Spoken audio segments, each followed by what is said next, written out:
पता होनी चाहिए अगर इनके हिसाब से पूछा जाता है कि रेस्पिरेटरी सिस्टम जो है ये क्या चीज़ है।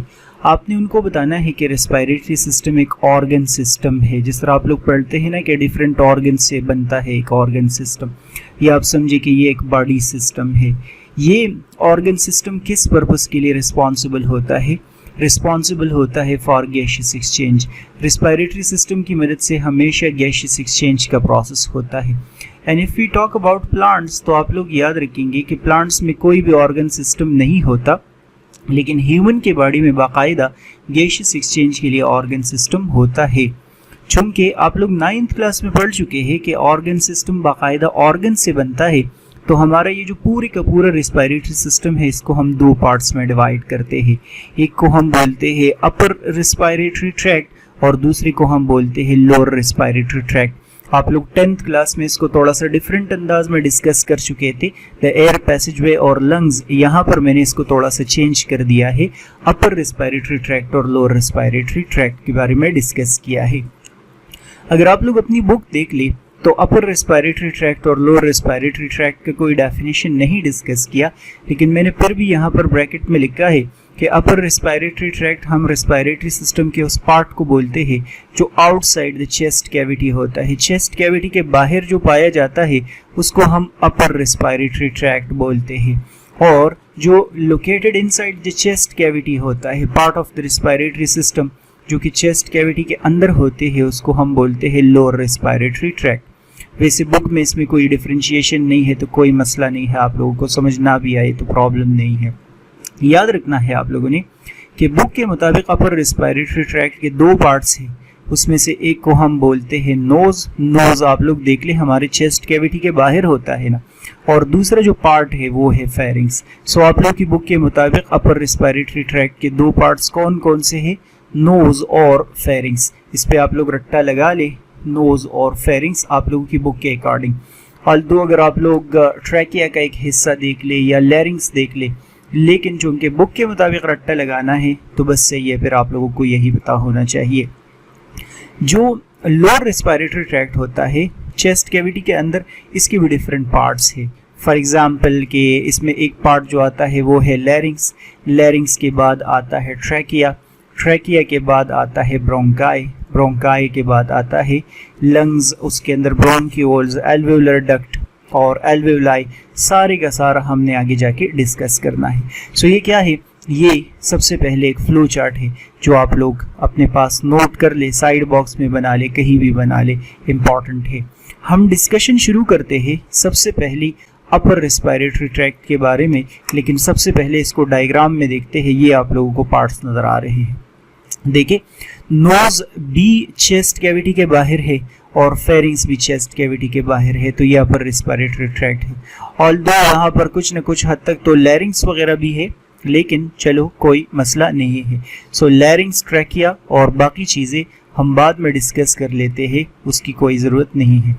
हमारी अभी जो सबसे पहले डिस्कशन शुरू होगी वो नोज के बारे में होगी और फिर फेरिंग्स के बारे में होगी। नोज के बारे में पॉइंट्स पे आप लोग रट्टे लगाए कि ये क्या है, ठीक है। सो अपर रेस्पिरेटरी ट्रैक्ट का पहला पार्ट कौन सा है? नोज। ओके, पहला पॉइंट आप लोग नोज के बारे में लिखेंगे कि इट इज आउटर पार्ट या visible part of the respiratory system.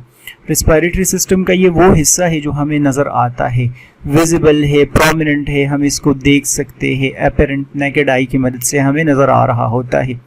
हमारा नोज किस चीज से बना होता है? हमारे नोज का स्ट्रक्चर अभी मैं डायग्राम आप लोग को दिखाऊंगा। इसमें एक बोन है, अपने नोज के ऊपर आप लोग हाथ रख के ऊपर की तरफ बोन है, बिल्कुल नोज का जो स्टार्ट वाला पॉइंट है उसको आप लोग देख ले किस चीज से बना है, कार्टिलेज से बना है। इस बोन और कार्टिलेज के ऊपर फैट्स मौजूद होते हैं, लिपिड्स मौजूद होते हैं, और उन लिपिड्स वगैरह को कवर किया होता है किसने? स्किन ने। तो आप समझे कि हमारे नोज के अंदर ये 4 चीजें क्या होती है? मौजूद होती है। इसके बाद आप लोग याद रखेंगे कि shape of the knows is made by ethmoid bone and cartilage. आप लोग आगे जाके डिस्कस करेंगे, अभी मैं आप लोगों को स्ट्रक्चर दिखाऊंगा कि नोज का जो शेप है उसमें किसका कंट्रीब्यूशन है, किसका ज़्यादा रोल है। एथमॉइड बोन का रोल है जो कि बाद में भी आप लोग रट्टे लगाएंगे, और कार्टिलेज का रोल है, ठीक है। इस पे आप लोग रट्टा लगा ले, केपीके की बुक में है। 2 openings at outer side of nose are called nostrils. They acts as entry point for air. हमारा जो नोज है उसके 2 एंट्री पॉइंट्स है, 2 ओपनिंग्स उसमें मौजूद होते हैं और उन 2 ओपनिंग्स को हम नॉस्ट्रिल्स बोलते हैं। एवोल्यूशनरी पॉइंट ऑफ व्यू से इसके बेनिफिट्स या इसके फ़ायदे खुद से फिर ढूंढ के निकाले कि हमारे नोज़ में 2 ओपनिंग्स क्यों है। लाइक सिर्फ और सिर्फ एक सिंगल ओपनिंग भी तो हो सकता था ना, तो इसका क्या फ़ायदा है कि 2 ओपनिंग्स बन गई है। इन 2 ओपनिंग्स को हम बोलते हैं नॉस्ट्रिल्स और इसका क्या फ़ायदा होता है, entry point for air act कर रहे होते हैं। Entry point for air mean कि इसकी मदद से एयर क्या हो रहा होता है, एंटर हो रहा होता है। ठीक है, आगे डिस्कस किया है nostrils open into 2 hollow spaces in nose called nasal cavities। हमारे जो नॉस्ट्रिल्स होते हैं आगे जाके हम देखते हैं कि नोज के अंदर जब हम जाते हैं तो वहाँ पर 2 कैविटीज़ मौजूद होते हैं और उन 2 कैविटीज़ को हम क्या नाम देते हैं, उसको हम नेज़ल कैविटीज़ बोलते हैं या हम उसको एक्सटर्नल नैरीज बोलते हैं। ये मैं अभी आप लोगों के सामने बनाऊंगा कि इसको हम नेज़ल कैविटीज़ या एक्सटर्नल नैरीज क्यों बोलते हैं। इसके बाद आप लोग लिखेंगे कि both the nasal cavities are partition by nasal septum. 2 nasal cavities है ना, तो जाहिर सी बात है कि उनके बीच में कोई वॉल होगा और वो वॉल कौन सा होता है। सो यहाँ पर लिखा है कि उस वॉल को हम नेज़ल सेप्टम बोलते हैं। The anterior part of nose is called vestibule. हमारा नोज के जो स्टार्ट वाला पॉइंट है जो कि थोड़ा सा वाइडर होता है, उसके अंदर हेयर भी मौजूद होते हैं। इस वाइडर पार्ट को हम क्या नाम देते हैं, वेस्टिब्यूल हम इसको नाम देते हैं। मैं भी आप लोगों को पिक्चर में दिखाता हूँ कि इसको हम वेस्टिब्यूल के अंदर क्या क्या पार्ट्स मौजूद होते हैं। ठीक है, सो ये सिंपल से पॉइंट्स है किस चीज़ के बारे में, नोज़ के बारे में। हमने क्या करना है, हमने नोज़ का रोल पढ़ना है। लाइक हमारा नोज़ क्यों बना, ना भी होता तो काम नहीं चल सकता था। हमने इसके रोल को डिस्कस करना है कि ये क्या क्या कर रहा होता है हमारे बॉडी के अंदर। तो जो पहला रोल है, nasal cavities are more vascular which regulate incoming air at 30 degree Celsius temperature. याद रखना है आप लोगों ने कि हमारे नोज़ के अंदर जब एयर जा रहा होता है तो पहला इसका फंक्शन मैं अगर इनके शॉर्ट फॉर्म में लिखना चाहूँ तो मैं बोलूँगा कि ये रेगुलेट करता है एयर टेम्परेचर को। लिखा है कि हमारा जो नेज़ल कैविटी है वो मोर वैस्कुलर है। इसका मतलब बहुत सारे इसके अंदर ब्लड वेसल्स है और उन ब्लड वेसल्स की मदद से क्या होता है, उससे हीट रिलीज होता है और उस हीट की मदद से क्या होता है, एयर जो हम इनहेल करते हैं उसका टेम्परेचर रेगुलेट हो रहा होता है। दूसरा आप लोग नोट करेंगे कि mucus membrane of the nose secrete mucus which add moisture to the air and trap dust and pathogens. You need to remember हमारे नेज़ल कैविटी के अंदर म्यूकस सिक्रीटिंग सेल्स होते हैं। उन सेल्स को हमने फर्स्ट ईयर में नाम दिया था goblet cells and the function of goblet cells you need to remember is to secrete mucus. ये क्या सिक्रीट करते हैं, म्यूकस सिक्रीट करते हैं। म्यूकस का फंक्शन क्या होता है, एक तो म्यूकस क्या करता है, मॉइस्चर ऐड कर रहा होता है। जो एयर हम इनहेल करते हैं उसमें इसकी तरफ से मॉइस्चर ऐड होता है। दूसरा आप लोग याद रखेंगे कि वो हमारे जो नेज़ल कैविटी है उसके सरफेस को क्या बना देता है, स्टिकी बना देता है। तो डस्ट और पैथोजेंस नोज़ के अंदर ट्रैप हो रहे होते हैं। गंद नोज़ के अंदर क्यों जमा होता है, क्योंकि म्यूकस उसको ट्रैप कर रहा होता है। आगे आप लोग लिखेंगे vestibules also contain hair which filter the air. हमारा जो नेज़ल कैविटी है ना, जो नेज़ल कैविटी का इंटीरियर पार्ट है उसमें आप लोगों ने डिस्कस किया, उसको वेस्टिब्यूल बोलते हैं। और वेस्टिब्यूल का फंक्शन क्या होता है, एयर को फिल्टर करना होता है। उसके अंदर हेयर मौजूद होते हैं। हेयर आप समझे कि एक जाल लगा है और ये जाल क्या कर रहा होता है, ये हर वक्त हमारे नोज़ के अंदर जितना भी डस्ट पैथोजेंस वगैरह जो भी इसके अंदर आ रहे होते हैं उसको फिल्टर करते हैं, अंदर की तरफ जाने नहीं देते। इसके बाद डिस्कस किया है internal naris contains olfactory receptors which are responsible for smell. Nose का सिर्फ और सिर्फ फंक्शन ये नहीं है कि टेम्परेचर रेगुलेट कर दे, मॉइस्चर ऐड कर दे, डस्ट को ट्रैप कर दे, पैथोजेंस को ट्रैप कर दे, एयर कर दे, फिल्टर को। हमारे नेज़ल कैविटी के अंदर रिसेप्टर्स भी मौजूद होते हैं और उन रिसेप्टर्स को हम ओल्फैक्टरी रिसेप्टर्स बोलते हैं। Olfactory receptors sense of smell के लिए ज़रूरी होते हैं। ओल्फैक्शन लफ्ज़ जहाँ भी आएगा तो आप लोग याद रखेंगे कि इसको हमने एसोसिएट करना है किस चीज़ के साथ, सेंस ऑफ स्मेल के साथ। So olfactory receptors are responsible for smell. ये इंटरनल नैरिज में है, मैं डायग्राम में दिखाता हूँ। Nasal cavities also contain cilia which push dust and pathogens toward the pharynx.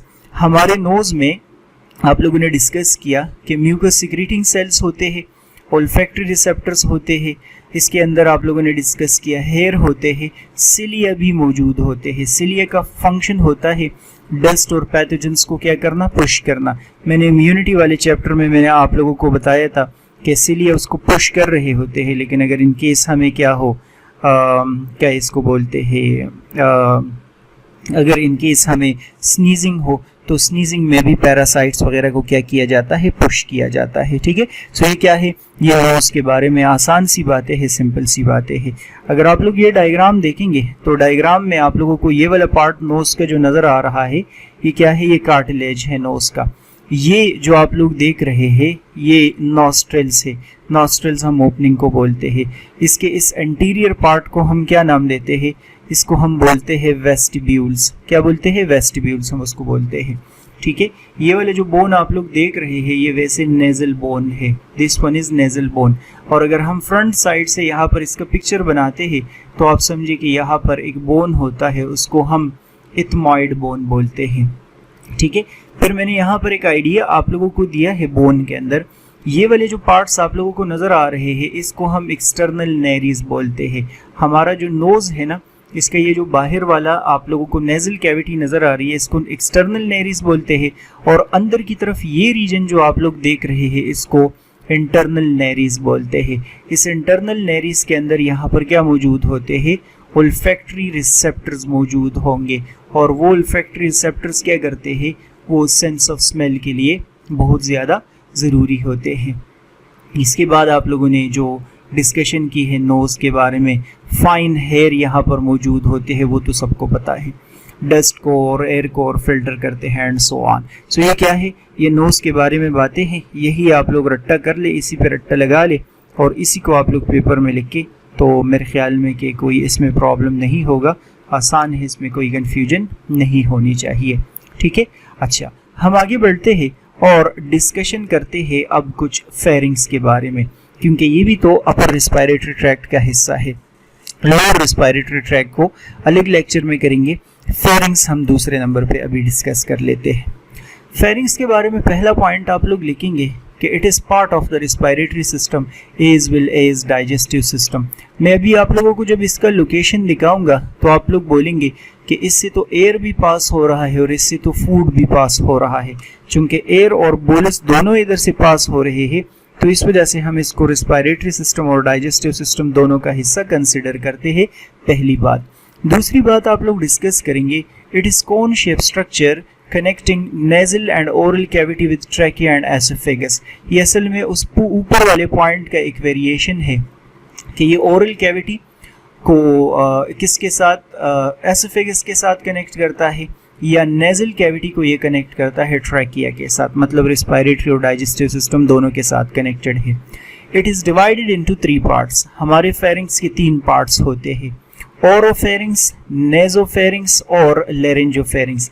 जब आप लोग 10th क्लास में थे तो आप लोगों ने ये ओरोफेरिंग्स, लेरेंजोफेरिंग्स और नेजोफेरिंग्स 3 डिफरेंट पॉइंट्स नहीं थे डिस्कस किए, लेकिन यहाँ आप लोग ये अभी डिस्कशन करेंगे। It is made of skeletal muscles. Now the most important idea about this pharynx you need to remember is it's composed of skeletal muscles. कभी कभार हम गलती कर लेते हैं कि ये स्मूथ मसल से बना होता है, और इस चीज़ को जस्टिफाई करने के लिए कि ये स्केलेटल मसल से बना होता है, मैं इसके साथ ऐड करता हूँ कि it is involve in the pronunciation of vowel sounds. जो हम वॉवल साउंड्स पढ़ते हैं ना, आप लोग मेरे साथ ज़रा पढ़ ले, ए, ई, आई, ओ, यू। ये जो अल्फाज आप लोगों ने अभी पढ़े हैं ना, ए, ई, आई, ओ, यू, ये देखिए ये सारे के सारे अल्फाज क्या है, ये यहाँ इस फेरिंग्स ने बनाए हैं। कैसे बनाए हैं, उनके स्केलेटल मसल्स को हमने मूवमेंट दिया है और मूवमेंट देके उससे हमने ये साउंड जो है प्रोड्यूस कर दिया है। उसके बाद आप लोग नेक्स्ट नोट कर ले अपने साथ कि pharynx is also connected with middle ear via eustachian tube regulate air pressure on ear drum.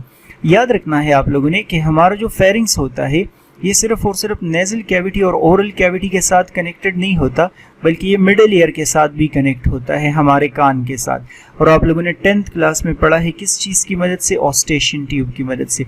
ऑस्टेशियन tube का क्या फंक्शन होता है? एयर को रेगुलेट करता है, एयर प्रेशर को रेगुलेट करता है, जो आप लोगों ने डिस्कस किया है। कभी कभार आप लोग हाइट पे जाते हैं या नीचे आते हैं, जहाज़ में जाते हैं या नीचे आते हैं, तो कान के अंदर दर्द सा होना शुरू हो जाता है ट्रैवल करने के दौरान। वो क्यों? एयर प्रेशर हमारे उस पर चेंज हो जाता है।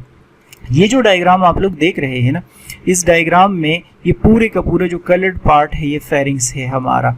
इस वाले पार्ट को हम नेजोफेरिंग्स इस वजह से बोलते हैं क्योंकि ये नेजल कैविटी के करीब है। ये वाला पार्ट आप लोगों को कहाँ नजर आ रहा है? नेजल कैविटी के करीब। इसको अगर आप लोग देख ले तो ये ओरल कैविटी के करीब पाया जाता है, ये ओरल कैविटी के करीब है।